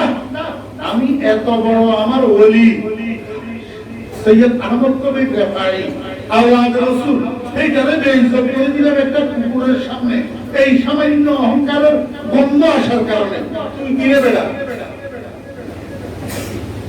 আল্লাহ পাক আমাদেরকে হেফাজত করে আমিন ও ভাইরা এই অহংকার দূর হয় কিসের দ্বারা মওতের জিকিরের দ্বারা মওতের জিকিরের দ্বারা মানুষ যখন মৃত্যুকে স্মরণ করে তখন দিলের মধ্যে আসে कैसे कैसे रानियां शहजादियां कैसे कैसे रानियां शहजादियां सर पे पद कब्रू में गाड़े मौत ने कैसे कैसे घर उजाड़ा मौत ने पीले कितने को पछाड़ा मौत ने फरीदुद्दीन তুই কিসের বড় হইছ হযরত হাবিব হুজুর রাহমাতুল্লাহ আলাইহি মৃত্যুকে ধরে নিয়ে গেছে। হযরত নানপুরি হুজুর রাহমাতুল্লাহ আলাইহিকে মৃত্যুকে ধরে নিয়ে গেছে। আল্লাহু আকবার। সিলেটের এত বড় বড় বুজুর্গানে দিনগুলোকে মৃত্যুকে ধরে নিয়ে গেছে। খতিবে আযম মাওলানা সিদ্দিক আহমদ সাহেব রাহমাতুল্লাহ আলাইহির মতো এত বড় পাহাড়ুল্লাহকে মৃত্যু ধরে নিয়ে গেছে। হযরতুদ্দিন তুই তো তাদের কাছে মাসিমো শাওনা। এই কথাটা দিলের মধ্যে যখন আসবে তখন দিলের মধ্যে আর অহংকার থাকবে না। এই জন্য মৃত্যুকে যত বেশি স্মরণ করবেন তত কলম সংশোধন হবে, তত অহংকার মুক্ত হব। আল্লাহু আকবার। তাহলে দুই নম্বর মেডিসিন যিকরুল মাউত, যিকরুল মাউত। 3 নম্বর মেডিসিন হলো জিয়ারাতুল কুবুর। 3 নম্বর মেডিসিন কি? জিয়ারাতুল কুবুর। আল্লাহ নবী সাল্লাল্লাহু আলাইহি ওয়াসাল্লাম كنت نهيتكم عن زيارة القبور ألا فزوروها فإنها تزهدكم عن الدنيا وتذكركم الآخرة أو كما قال النبي عليه الصلاة والسلام আল্লাহর হাবিব মুহাম্মদরা কলবকে পরিষ্কার করতে চাও, কলবকে আলোকিত করতে চাও, কলবকে ইসলাহ করতে চাও, মাকে কোথায় রেখে এসছো, আব্বাকে কোথায় রেখে এসছো, বিবিকে কোথায় রেখে এসছো, তোমার জন্ম দেওয়া ছেলে তোমার হাতের উপর যে মারা গেছে এই কলিজার টুকরা সন্তানকে কোথায় রেখে এসছো, তোমার বসকে কোথায় রেখে এসছো, তোমার লিডারকে কোথায় রেখে এসছো। কবরের কাছে যাও, কবরের কাছে কি করবা জানো নি? প্রথমে জিয়ারতের দোয়া পড়িও না, প্রথমে কোরআন তেলাওয়াত করিও না, কিছুক্ষণ কবরের পাশে যাইয়া কবরের দিকে তাকাইয়া এইভাবে তাকাই দেখবা, তাকাই থাকি নিজের নফসকে নিজে তশকিল করবা। আল্লাহু আকবার। নিজের নফসকে নিজে তলকিন করবা, নিজের মনকে বলবা ও মন এই লোকটা তোর আব্বা, এই লোকটা তোর মা, এই লোকটা তোর বিবি, এই লোকটা তোর বাচ্চা, এই লোকটা তোর লিডার, এই লোকটা তোর নেতা, তোর থেকে আরো কত সবল, তোর থেকে আরো কত গণী, তোর থেকে আরো কত ধনী, তোর থেকে আরো কত শিক্ষিত, তোর থেকে আরো কত প্রভাবশালী। দেখছস নি 3.5 মার্কিন নিচে যাইয়া শুইয়া রয়েছে এত কাছে, সেই যুগে মুহূর্তের মধ্যে আমেরিকা রাশিয়া যোগাযোগ করা যায়, জাপান জার্মান যোগাযোগ করা যায়, মাত্র 3.5 মার্কিন নিচে।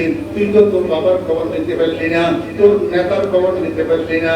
ও মন, আগামীকাল সকালে এমনও হইতে পারে দুনিয়ার মানুষ একত্রিত হইয়া তোরে এই খবরের মধ্যে আনি মাটির নিচে রাখি যাবে।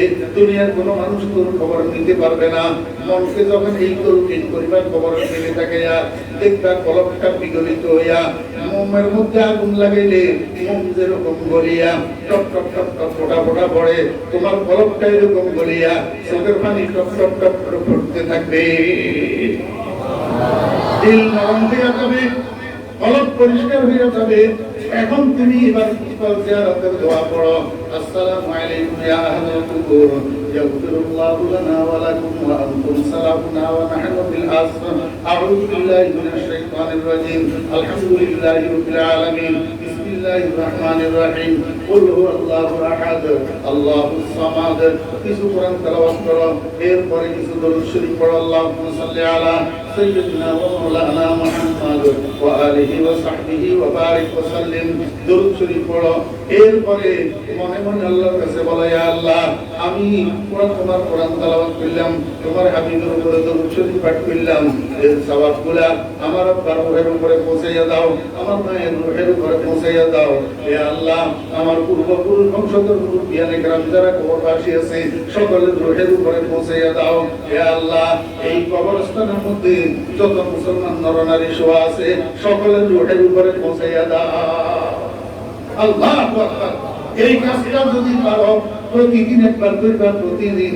আর যদি না পারো কমপক্ষে প্রতি শুক্রবারে হইলেও একবার মা বাবার কবরের পাশে যাইবা, মা বাবার কবর জিয়ারত করবা।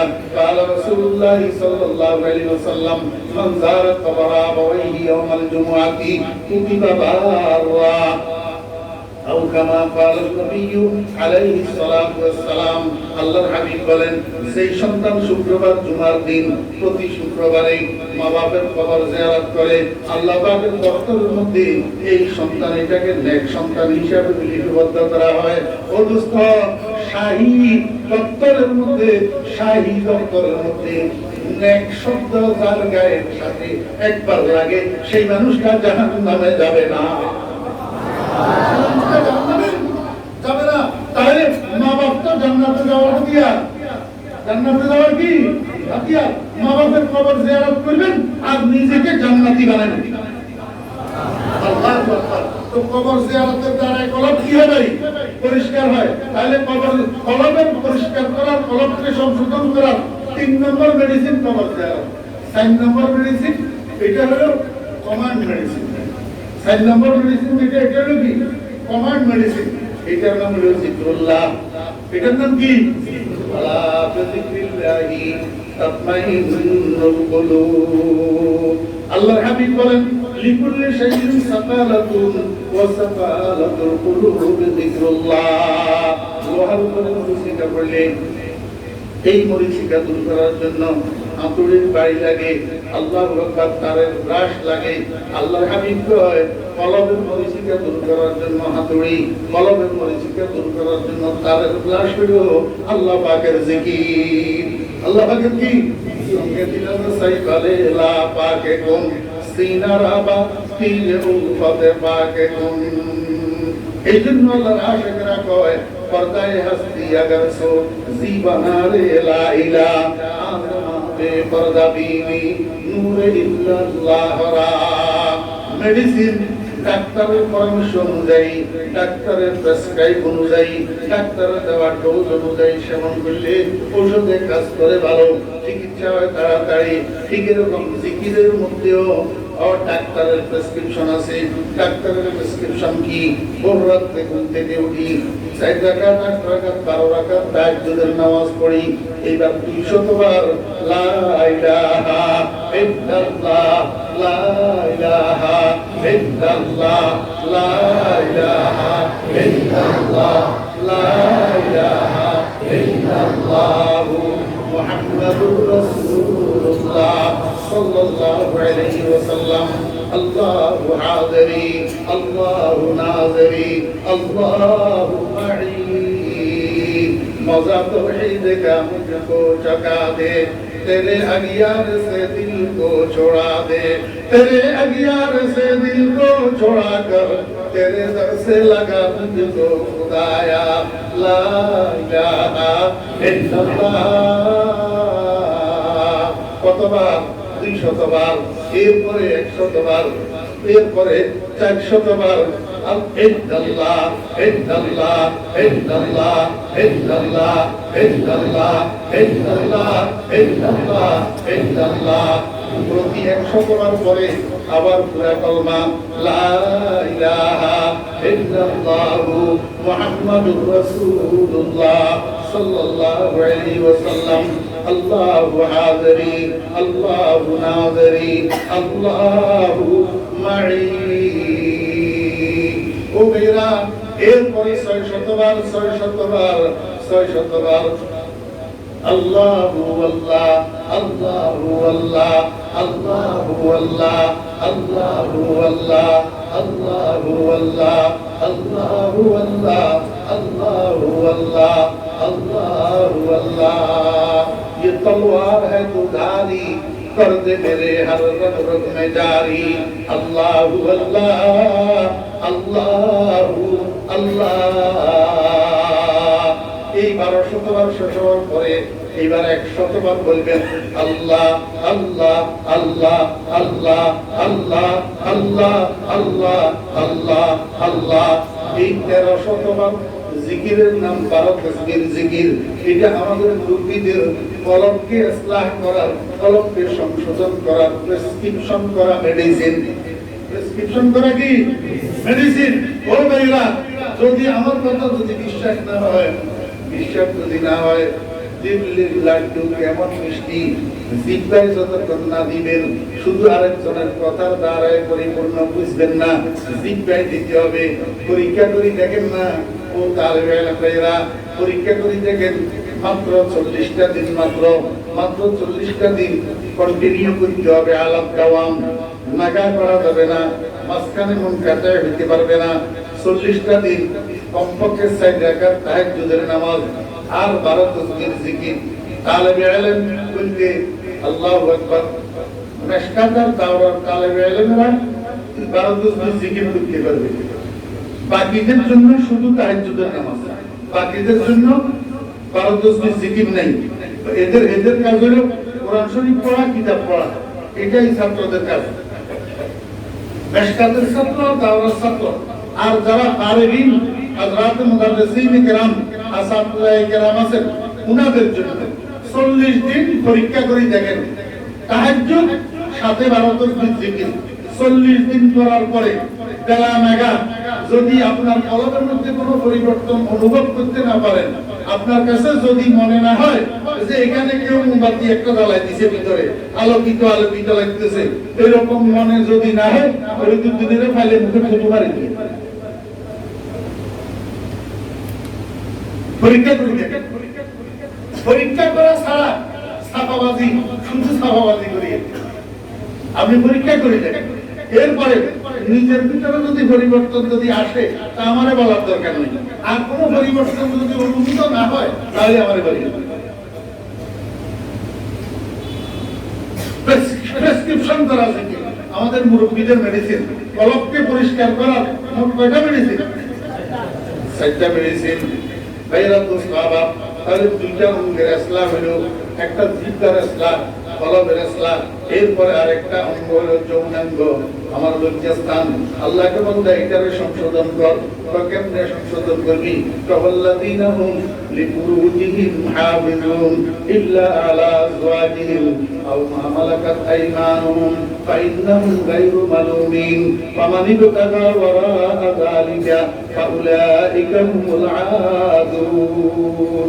খুলাসা কালাম, আল্লাহ পাক বলে তোমার এই যৌনাঙ্গকে ব্যবহার করার জন্য, তোমার যৌন তৃষ্ণাকে নিবারণ করার জন্য, যৌন পিপাসাকে নিবারণ করার জন্য, যৌন চাহিদাকে পূরণ করার জন্য 2টা ক্ষেত্র আছে। একটা হলো অনুমোদিত, আরেকটা হলো অননুমোদিত, নিষিদ্ধ। খবরদার, তোমার যৌন চাহিদাটা অনুমোদিত জায়গায় পূরণ করবা, অনুমোদিত জায়গায় ব্যবহার করবা, নিষিদ্ধ জায়গায় ব্যবহার করতে পারবা না, তাহলে তোমার যৌনাঙ্গের সংশোধন হবে। তো দোস্ত, এই দুনিয়ার মধ্যে আমাদের জন্য বর্তমানে অনুমোদিত ক্ষেত্র একটা, সেটা হলো স্বামীর জন্য স্ত্রী আর স্ত্রীর জন্য স্বামী। এই দুইজনের জন্য 2টা ক্ষেত্র অনুমোদিত, আর বাকি সব ক্ষেত্রগুলো হলো নিষিদ্ধ, অনুমোদিত। যতক্ষণ পর্যন্ত তোর যৌনতার ব্যবহার অনুমোদিত ক্ষেত্রে সীমাবদ্ধ না হবে, ততক্ষণ পর্যন্ত তোর যৌনাঙ্গের সংশোধন হবে না। এই 3টা অঙ্গকে যদি তুমি সংশোধন করতে পারো, তাহলে তোমার নিজের সংশোধন হয়ে গেল, ইসলাহে নফস হয়ে গেল। তাহলে 2টা গুণ তোমার মধ্যে আসলো। আর একটা গুণের নাম হলো হুকুক, আদায় হুকুকুল ইবাদ। যদি কারো পাওনা, যদি কোনো হক, যদি কারো অধিকার তোমার উপরে থাকে, সেটাকে পূরণ করি, সেটাকে আদায় করি, তারপরে তুমি মৃত্যুবরণ করো। রব্বুল আলামিনকে জিজ্ঞেস করলাম, মাওলাই করিম, এটা কিভাবে করব? আল্লাহ পাক বলে, বান্দা 2টা জিনিস সংরক্ষণ করো। একটার নাম ওয়াদা, আরেকটার নাম আমানত। একটার নাম ওয়াদা, আরেকটার নাম আমানত। এই 2 জিনিসের সংরক্ষণ করো। ওয়াদা খেলাপ করিও না। কারো সাথে প্রতিশ্রুতি দিলে এই প্রতিশ্রুতি রক্ষা করার চেষ্টা করিবা, প্রতিশ্রুতি ভঙ্গ করিও না। দোকানদারের দোকানে তিনি ওয়াদা করি বাকি এনেছ 500 টাকার সদাই, 500 টাকার সদাই ওয়াদা করি বাকি এনেছ, আগামী সোমবারে দিয়ে দিবা। এখন সোমবারে দেওয়া তো দূরের কথা, এখন তুমি গুলি পরিবর্তন করিয়া হাঁটো, দোকানদারের সাথে আর দেখা দাও না। কি জন্য? কয়েকদিন বেশি হলে দোকানদার ভুলে যাবে, আর তুমি দেওয়ার থেকে বাঁচিয়া গেলা। আমি বলি, বান্দা, বাঁচিয়া গেলা না আটকিয়া গেলা? দিতে তো তোমাকে হবেই, এইখানে না দিলে আমাদের ময়দানে দিতে হবে। এই জন্য ওয়াদা রক্ষা করবা, প্রতিশ্রুতি ভঙ্গ করিও না। আর একটা জিনিসের নাম হলো আমানত। খবরদার, আমানতের খেয়ানত করিও না, আমানত রক্ষা করার চেষ্টা করবা। যদি তোমার মধ্যে এই 2টা গুণ আসে, আমানত রক্ষা করার গুণ, ওয়াদা রক্ষা করার গুণ, সারাটা জীবন যদি এইভাবে পরিচালিত করার জন্য চেষ্টা করো, কারো ওয়াদা ভাঙবা না, কারো আমানত ভাঙবা না, তো দেখবা তোমার খাটিয়া কবরের দিকে যাওয়ার সময় তোমার উপরে কারো হক থাকবে না। আল্লাহু আকবার। কত বড় আসল রাসূল আল্লাহ পাক রব্বুল আলামিন বয়ান করে দিয়েছেন, আল্লাযীনা হুম বিআমানাতিহিম ওয়া আহদিহিম রাউন। এই শুধু এই একটা রাসূলকে যদি কিয়ামত পর্যন্ত ব্যাখ্যা করা হয়। ব্যাখ্যা কয়টা গুণ? তিনটা গুণ। এই তিনটা গুণ তাআল্লুক আল্লাহ, ইসলাহ নফস, আদায় হুকুকুল ইবাদ, আল্লাহ পাকের সাথে সুসম্পর্ক তৈরি করা, মৃত্যু পর্যন্ত এই সুসম্পর্ক ধরে রাখা, নিজেকে সংশোধন করা, মানুষের হক আদায় করিয়া মরা। আল্লাহ পাক বলেন এই তিনটা গুণ যদি তোমার মধ্যে আইসা যায়, উলাইকা হুমুল ওয়ারিসুন আল্লাযীনা ইয়ারিসুনাল ফিরদাউস হুম ফিহা খালিদুন। আল্লাহ পাক রব্বুল আলামিন আমাদেরকে আমল করার তৌফিক দান করেন। ওয়া আখিরু দাওয়ানা আলহামদুলিল্লাহি রাব্বিল আলামিন ওয়া সাল্লাল্লাহু তাআলা আলা খাইরি খালকিহি মুহাম্মাদিন ওয়া আলিহি ওয়া সাহবিহি আজমাইন। আলহামদুলিল্লাহি রাব্বিল আলামিন, আলহামদুলিল্লাহি রাব্বিল আলামিন। আপনাদেরকে একটা দাওয়াত দিতেছি। এই ডিসেম্বর মাসের 18 তারিখ শনিবার আমার মাদ্রাসার সভা পেরিতে, ফেনী শহরের কাছে। এখানে যারা মহাব্বতের মানুষ আছেন, একটা দুইটা গাড়ি রিজার্ভ করি, একটা দুইটা কাফেলা বানাই। যদি আমার মাদ্রাসার সবাই একটু যান, এই মাদ্রাসাটা দেখিয়ে আসেন, দোয়া দিয়ে আসেন, আমিও খুশি হব, আপনাদের জন্য দোয়া করবো ইনশাআল্লাহ। আলহামদুলিল্লাহি রাব্বিল আলামিন والصلاة والسلام على أشرف الأنبياء والمرسلين. ربنا ظلمنا أنفسنا وإن لم تغفر لنا وترحمنا لنكونن من الخاسرين. ربنا هب لنا من أزواجنا وذرياتنا قرة أعين واجعلنا للمتقين إماما. رب ارحمهما كما ربياني صغيرا. يا الله يا أرحم الراحمين, আজকের এই জলসাকে কবুল ফরমান। ইয়া আল্লাহ এই জলসাকে কবুল ফরমান। ইয়া আল্লাহ এখানে অনেক আপনার ওলি আছেন, হযরত উলামায়ে কেরাম, বুজুর্গানে দ্বীন, আমার মুখলিস তালেবে ইলম ভাইরা আছেন। আয় আল্লাহ কারো না কারো উসিলায় মজলিসকে কবুল ফরমান, এই জলসাকে কবুল ফরমান। ইয়া আল্লাহ আমার গুনার কারণে এই জলসাটাকে কবুলিয়ত থেকে মাহরুম করিয়েন না। ইয়া আল্লাহ, ইয়া আল্লাহ शनीदम के दररोज उम्मीद भी बदारा पाने का बरकत करी। या अल्लाह চাউলের বস্তার উপরে বালি পড়লে বালু চাউলের দরে বিক্রি হয়, চিনির বস্তার সাথে বালু পড়লে বালু চিনির দরে বিক্রি হয়। আয় আল্লাহ আমি গুনাহগার হইলেও আপনার নেককার বান্দাদের সাথে হাত তুলেছি। ইয়া আল্লাহ, আল্লাহ উনাদের উসিলায় আমাকে মাফ করে দেন। ইয়া আল্লাহ, ইয়া আল্লাহ ইয়া আরহামার রাহিমিন, যে কথাবার্তাগুলো আলোচনা হয়েছে আল্লাহ, এই কথাগুলোর উপরে আমি নাদানকে আমল করার জন্য তৌফিক দিন। ইয়া আল্লাহ লিমা তাকুলুনা মা লা তাফআলুনা নাস্তাগফিরু মিন্না। ইয়া আল্লাহ কাবুরা মাকতান ইনদাল্লাহি আন তাকুলু মা লা তাফআলুনা নাস্তাগফিরু মিন্না। ইয়া আল্লাহ, ইয়া আল্লাহ মরণের আগে আমাদেরকে আয় আল্লাহ ইসলাহ করে দেন। ইয়া আল্লাহ, আয় আল্লাহ মরণের আগে আমাদেরকে গুনাহ থেকে পাক সাফ করে দেন। ইয়া আল্লাহ, আয় আল্লাহ মরণের আগে আমাদেরকে তওবা নসুহা নসিব করে দেন। ইয়া আল্লাহ, ইয়া আল্লাহ কিছু চাওয়ার নাই মাওলা, যত কিছু চাহিদা ছিল সব তো আপনি দয়া করে পূরণ করে দিয়েছেন। ইয়া আল্লাহ, এখন একটাই চাহিদা মাওলা, কোন সময় মৃত্যু আসে জানি না। আয় আল্লাহ বেঈমান বানায় দুনিয়া থেকে নিয়ে না। ইয়া আল্লাহ, আয় আল্লাহ ফিতনা ফাসাদের যুগ, চতুর্দিকে ফিতনা আর ফিতনা, ফিতনা আর ফিতনা। ইয়া আল্লাহ আমাদেরকে ফিতনা ফাসাদের মধ্যে ফেলিয়ে না। ইয়া আল্লাহ আমরা দুর্বল ইমানদার, ফিতনা ফাসাদের মধ্যে পড়ে ঈমান হেফাজত করতে পারবো না। ইয়া আল্লাহ আপনার কাছে ঈমানের মৃত্যু দীক্ষা চাই মাওলা, আমাদেরকে ইজ্জতের মৃত্যু দীক্ষা চাই। ইয়া আল্লাহ, আল্লাহ বেঈমানির মরণ থেকে, বেইজ্জতির মরণ থেকে পানা চাই। ইয়া আল্লাহ মৃত্যুর সময় দয়া করি আমাদের মুখে কালিমা তৈয়বা চালু করে দিন।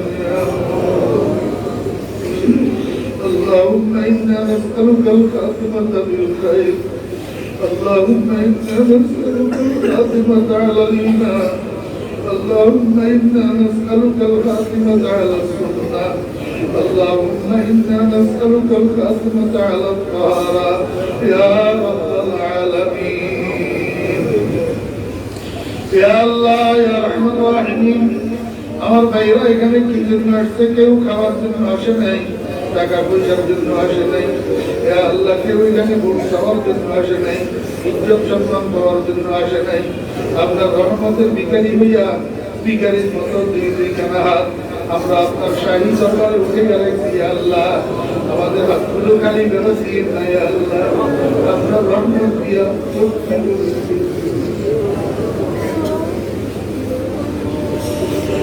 আল্লাহ মাগফিরাত দিয়া ভর্তি করে দিন